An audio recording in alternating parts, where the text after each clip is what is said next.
Welcome to UPSC परीक्षा। My name is Rohit Kumar. आज 23 नवंबर 2024 है, सैटरडे है।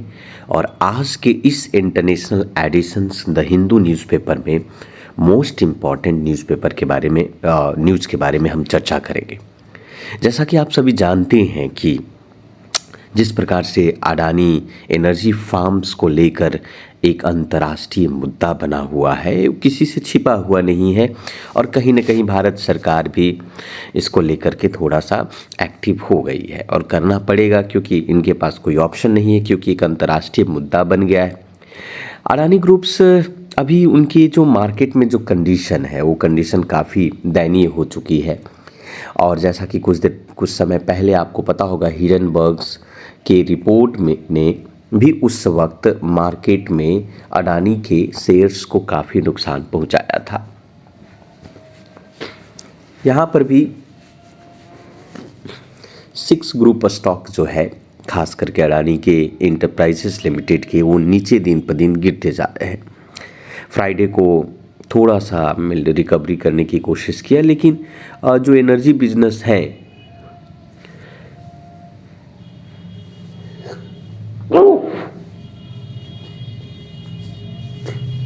वो पूरी तरीके से नीचे गिरती जा रही है।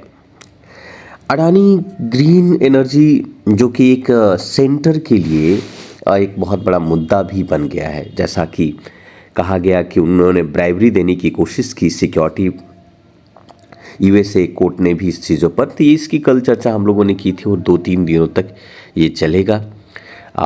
इसमें हमारा एग्ज़ाम के पॉइंट ऑफ व्यू से इतना महत्वपूर्ण तो नहीं है, है ना। आगे बढ़ते हैं। इसका एक मोस्ट इम्पॉर्टेंट न्यूज़ जो है हम पढ़ने वाले हैं आगे चलकर, क्लाइमेट से रिलेटेड है आपका। मैं आपको बता दूं कि ये news Baku talks run into overtime amid two row over the climate finance से रिलेटेड है मैम। मैं आपको बता दूं कि क्लाइमेट टॉक्स अजरबैजान में हुआ, सर था बाकू, वहाँ पर फ्राइडे को ये एंड हो जाता है। उसके बाद वहाँ पर जितने भी लोग थे, ड्राफ्ट एग्रीमेंट पर जब बात हुई तो उस वहाँ पर ड्राफ्ट एग्रीमेंट को एक्सेप्ट नहीं किया गया। इसके पीछे कारण था फंड। डेवलप्ड कंट्री कोशिश कर रही है कि $250 बिलियन 2025-35 तक इन्वायरमेंट और क्लाइमेट से रिलेटेड डेवलपिंग कंट्री पर खर्चा किया जाए। लेकिन इसके बाद इनके एटलीस्ट, इनका कहना है डेवलपिंग कंट्री का, कि 2030 तक कम से कम एटलीस्ट $700 बिलियन की आवश्यकता होगी इस पर खर्च करने के लिए। अब इसी को लेकर ये चर्चा चल रही है ना। कोई कमिटमेंट नहीं हुआ। Developing country affordable term, several country like a civil society group का कहना है कि एक्सट्रीमली इनएडिक्वेट है, बहुत ही कम है ये आपका, और ये बहुत सारे चैलेंजेज हैं। तो इससे रिलेटेड ये मुद्दा है। ये COP से रिलेटेड ये है। COP के बारे में जानते, कॉन्फ्रेंस ऑफ पार्टी, जहाँ पर अजरबैजान में ये बातें हो रही है, ठीक है। तो इससे रिलेटेड था ये। नेक्स्ट न्यूज़ है आपका, अगर आप देखेंगे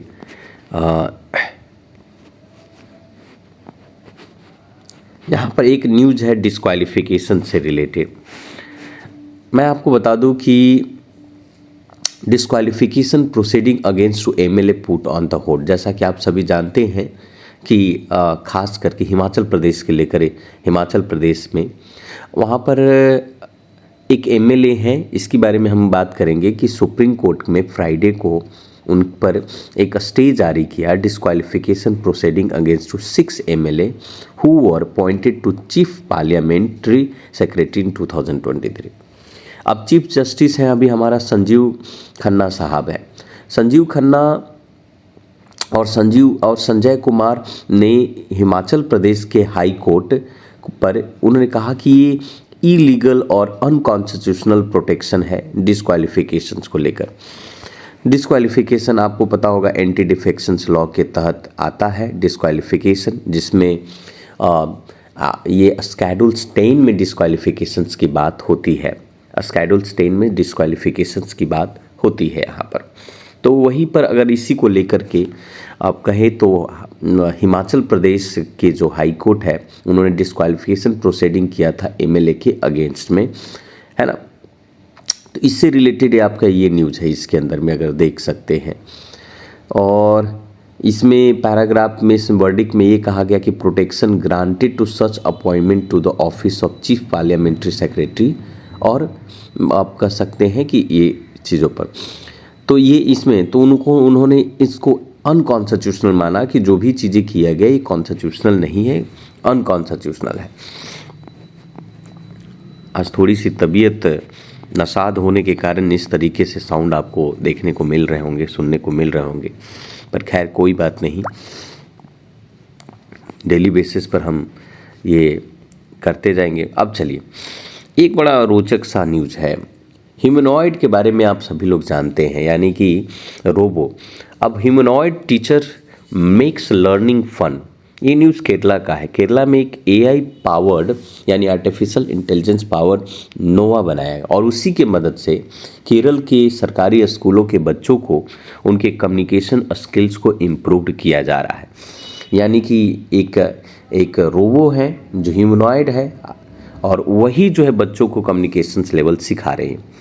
clad in the bricks red sari में आप जिनको देख रहे हैं और उनका वॉइस, ये कोई स्त्री नहीं है, स्त्री फिर कल आना, वो स्त्री नहीं है, एक नोवा, एक ह्यूमनॉइड है जिन्होंने introduce to a wide eyed student of government school in the Punalur, ये केरल में 14 नवंबर को।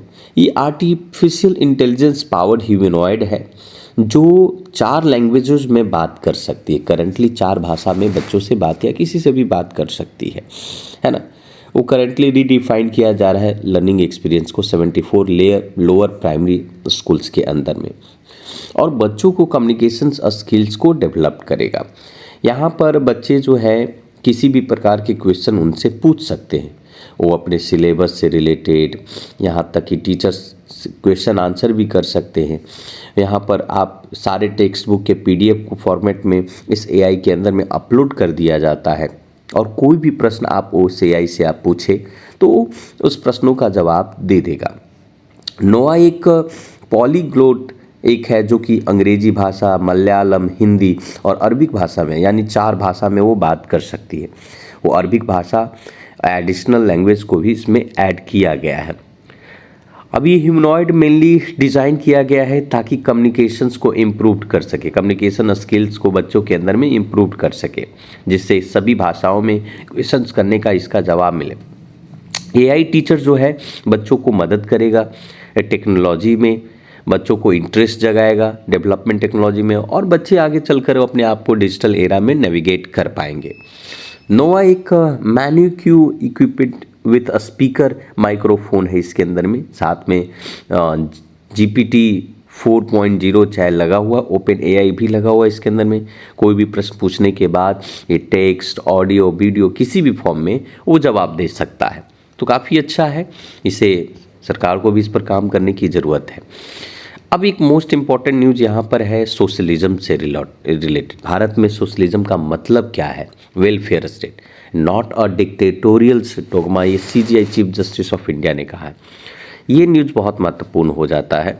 Chief justice of India Sanjeev Khanna Friday को कहा कि जो भारत में सोशलिज्म का जो आइडिया है शुरुआती दौर में, इसका मतलब था वेलफेयर स्टेट, यानी जन कल्याण राज्य या देश, जिसमें equality of opportunity for all, सभी के लिए अवसर की समानता की बात कही थी, न कि डिक्टेटरशिप। ये बात उन्होंने कहा।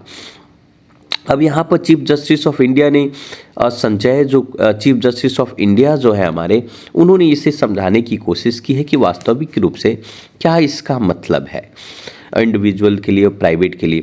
सुप्रीम कोर्ट ने एक बेंच पिटीशंस को हियर किया। उनमें से एक बीजेपी के लीडर है सुब्रमण्यम स्वामी, उन्होंने चैलेंजिंग किया कि वर्ड सोशलिस्ट का क्या मतलब।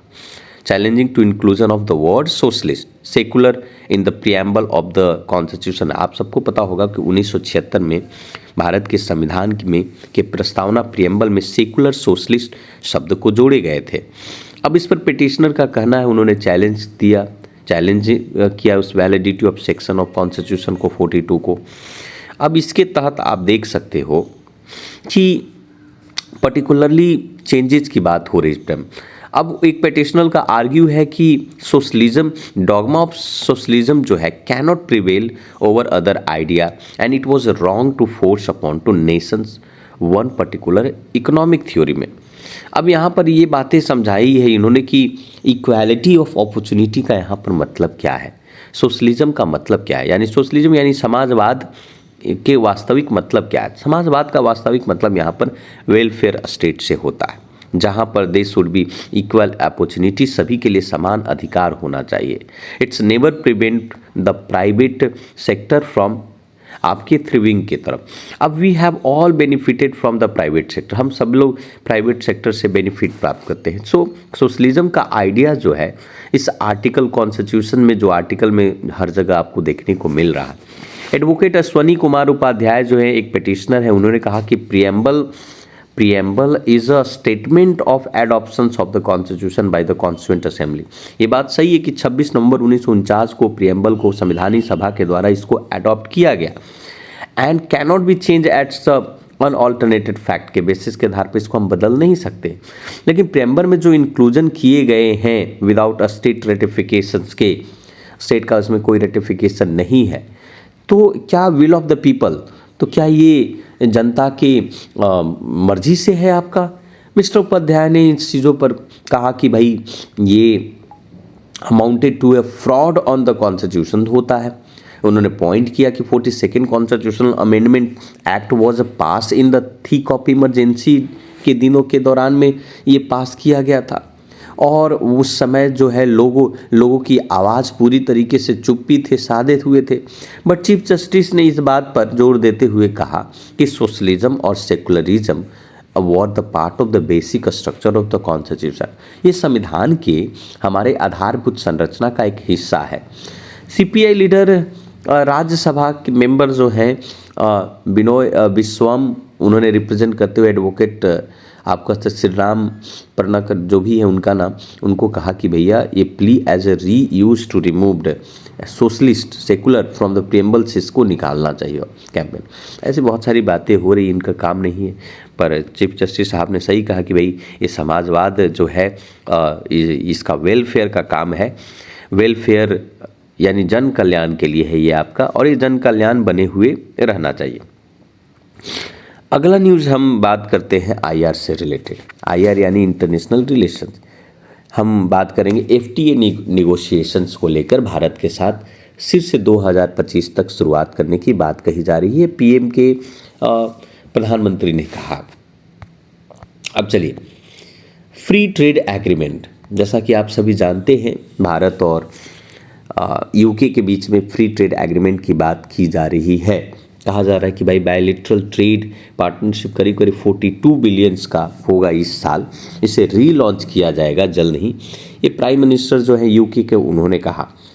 उन्होंने ये भी कहा कि it came during a statement to update to house. उन्होंने parliament house of the common में थर्सडे को ये बात कहा कि G20 समिट के दौरान जब उन्होंने ब्राज़ील में विजिट किया तो वहाँ पर अच्छा डिस्कशन हुआ प्राइम मिनिस्टर नरेंद्र मोदी के साथ, जो कि एक वर्ल्ड लीडर है। और उस डिस्कशन के बेस के आधार पर हम लोगों ने ये निश्चय किया है कि भाई बायलैटरल के बेसिस के आधार पर भारत और यूके के बीच में एक बेहतर व्यापार संबंध हो। साथ में ये भी कहा कि UK India comprehensive strategic partnership है यूके का, जो भारत और यूके के बीच में security, defence, technology, climate, health, education, building, इन सभी चीज़ों पर और कल्चरल रूप से भारत के साथ संबंध यूके का बहुत ही अच्छा है। हमें आगे भी इस संबंध को बढ़ाना चाहिए। आई प्लीज टू से, मुझे कहने में बहुत ही अच्छा लगेगा कि हम लोग जो फ्री ट्रेड एग्रीमेंट निगोशिएशन हम जल्द ही 2025 के शुरुआती दौर में भारत के साथ साइन करने वाले हैं। साथ साथ में 14th राउंड में जनरल इलेक्शन साइकिल के दौरान भी ये दोनों देश इससे दोनों देश को की अर्थव्यवस्था को बढ़ाने में काफ़ी मदद होगा। वहाँ के लिविंग स्टैंडर्ड, काम करने वाले लोगों का, इन सभी बेहतर होंगे। एक नए ट्रेड पर भारत के साथ डील करने के बाद आप जॉब पर्सपेक्टिव यूके में भी बेहतर हो सकती है। तो ये बहुत ही अच्छी है कि भारत और यूके के बीच के संबंध अगर बहुत बेहतर हो जाए तो इससे बेहतर क्या हो सकता है। एक न्यूज़ जो है आपका, not aware of any link between Nijjar cases. आपको पता होगा कि भारत और कनाडा के बीच के संबंध बहुत ही दयनीय हो गए थे। कैनेडियन गवर्नमेंट फ्राइडे को इस बात को क्लैरिफाई किया कि उन्हें इस बात का कोई आगाही नहीं है कि वास्तविक रूप से लिंकिंग प्राइम मिनिस्टर मोदी और एक्सटर्नल अफेयर एस जयशंकर और national security adviser Ajit Doval June 2002 में जो प्रो खालिस्तान एक्टिविस्टिक हरदीप सिंह निज्जर है, उनकी हत्या के बारे में कोई जानकारी उनको नहीं था, इस बात को क्लैरिफाई करते हुए कहा। हालांकि ये मुद्दा काफ़ी दिनों से चल रहा है, ये राजनीतिक मुद्दा है और जिसके कारण से भारत और कनाडा के बीच के संबंध पूरी तरीके से खराब हो गए थे और है भी। दिल्ली की हाल तो आप सभी को पता है, तो इसे बताने की आवश्यकता नहीं है क्योंकि रोज़ रोज़ दिल्ली ही हम लोग डिस्कशन कर रहे हैं। तो और ये भी एक छोटा सा न्यूज़ है, वंदे भारत स्लीपर ट्रेन अब रशिया में भी चलेगा क्योंकि production of first prototype Vande Bharat का स्लीपर कोच का रशिया में बनाया गया। वहाँ के joint venture Russia transportation firm और खास करके इंडिया के PSU रेल विकास निगम ने मिलकर के इसको बनाया है। तो अब रशिया में भी वंदे भारत चलेगा। अब एडिटोरियल सेक्शन में आज कुछ खास आपको देखने को नहीं मिला जो आपके एग्ज़ाम के पॉइंट ऑफ व्यू से है। अगर आप कहेंगे कि ज़बरदस्ती इसका डिस्कशन किया जाए तो मुझे लगता है कि it will be a waste of the time होगा। ठीक है, आप थोड़ा सा अब AI को लेकर के कल काफ़ी न्यूज़ था, तो यहाँ पर भी बात की गई है कि भाई AI से related democratising AI needs to radically different approach होना चाहिए। आर्टिफिशियल इंटेलिजेंस में उर्वशी अनेजा है जो कि फाउंडर है, डायरेक्टर है डिजिटल फ्यूचर्स लैब का। उन्होंने इस पर लिखा है AI से रिलेटेड मामले। अब कहा कि जिस प्रकार से आज बिग टेक कंपनियां, उन्होंने इस पर जोर देते हुए कहा कि जिस प्रकार से बड़ी बड़ी जो कंपनियां हैं वो AI की मदद से आगे बढ़ रही है, तो कहीं ना कहीं हमें ब्रेक बिग टेक होल्ड्स, जितने भी आर्टिफिशियल इंटेलिजेंस इकोसिस्टम जो बनाया जा रहा है कहीं ना कहीं उसको लेकर के काफ़ी एक नए प्लेटफॉर्म की ज़रूरत है, नई चीज़ों की ज़रूरत है। बिग टेक का जो डोमिनेंस है दिन पर दिन बढ़ता जा रहा है, तो उस डोमिनेंस को या तो कम करना होगा या उसे एक स्ट्रक्चर देना होगा। एक ओपन डेटा प्लेटफॉर्म बनाने की ज़रूरत होगा, क्लाउड इंफ्रास्ट्रक्चर से लेकर एवरीथिंग। अब यहाँ पर कहा जा रहा है कि ऐसे बहुत सारे computational cost building deep learning model हैं जो कि इम्पॉसिबल है। डीप लर्निंग क्या है? Deep learning is now a popular form for AI के लिए। आर्टिफिशियल इंटेलिजेंस के लिए डीप लर्निंग बहुत ही आसान हो गया because it has a generalize to capability. But यहाँ पर ये कहा जाता है कि भाई कंप्यूटेशनली की एक्सपेंसिव की बात किया जाए, जैसे एग्जांपल के तौर पर एज ऑफ 2023 में अब हम बात करते हैं कि जेमिनी अल्ट्रा आया, मोस्ट कॉस्टली मॉडल है ना। ये करीब करीब $200 मिलियन से उस पर इसको ट्रेंड किया गया है और टू मेक इट अफोर्डेबल बनाया गया है एनी इंट्रेंस के लिए, किसी भी चीज़ों के लिए। तो बिग टेक कंपनियां आसानी से इन सभी चीज़ों को कंप्यूट कर रही है, इनके पास कॉस्ट और इन सभी चीज़ों को लेकर है। कुछ रिसेंट ऐसे पॉलिसी प्रपोजल सजेस्ट किए हैं इन लोगों ने पब्लिक कंप्यूट इंफ्रास्ट्रक्चर बनाने के लिए, डेवलपिंग फेडरेशन मॉडल तैयार करने के लिए। इंडिया में भी इस तरीके के India's digital public infrastructure model तैयार किया जा रहा है। हालांकि ये काफ़ी नहीं है जिस तरीके से इंफ्रास्ट्रक्चर तैयार किए जा रहे हैं। इंफ्रास्ट्रक्चर के अलावा भी बिग टेक ऑफरिंग के साथ जो है कॉम्पिटिटिव माहौल होना चाहिए। ये जो बिग टेक कंपनियां हैं, ये एक डेवलपर आप कह सकते हैं टूल्स की मदद से, तो AI का जो प्रभुत्व है दिन पर दिन बढ़ता जा रहा है, उसको लेकर थोड़ा सा इन्होंने एनालिसिस किया है। ठीक है, इमेज वीडियो एनालिसिस होता है उसके अंदर में सब कुछ है, लेकिन ये कह रही हैं कि बिग टेक का data monopoly is even harder to contain.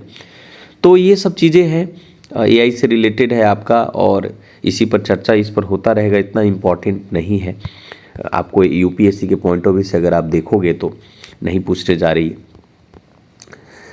और इसमें कुछ खास तो और आज का न्यूज़ नहीं है। तेलंगाना में pharma dreams face farmers defence की बात की गई है। ये लेक इकोसिस्टम, आप ठंड का मौसम हो गया, आप देख ही रहे हो कि भाई बहुत सारी मछलियाँ मरेंगी, है कि नहीं। तो ये आज के लिए इतना ही था, मिलते हैं कल के वीडियो में और देखते हैं। एक फॉरेक्स रिजर्व से रिलेटेड है, ये न्यूज़ पढ़ लेते हैं, काफ़ी इंपॉर्टेंट इकॉनमी का होगा। कहा जा रहा है कि इंडिया की जो फॉरेक्स रिजर्व है, आप सबको पता होगा फॉरेक्स रिजर्व क्या होता है। फॉरेक्स रिजर्व में आरबीआई के पास होता है, जिसमें डॉलर या फिर फॉरेन की करेंसी, एसडीआर और गोल्ड रखे जाते हैं।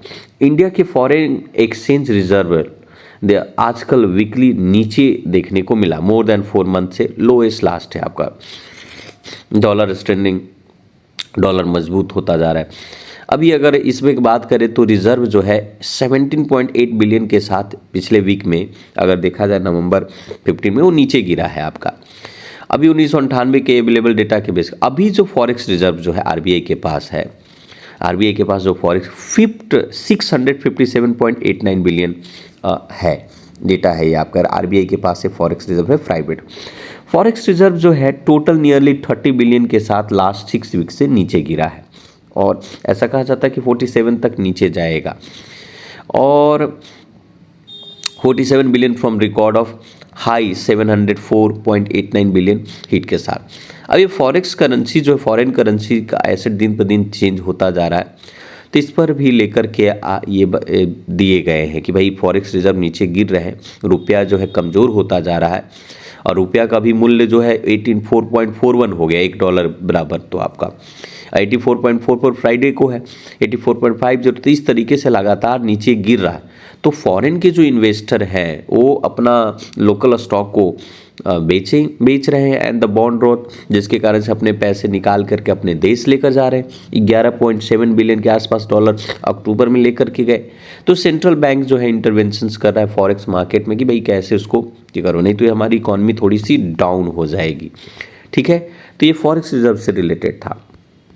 इसी प्रकार के वीडियो के लिए आप यूपीएससी परीक्षा पर बने रहें, इस चैनल को सब्सक्राइब करें, इस वीडियो को शेयर करें। आज के लिए इतना ही। Thank you very much.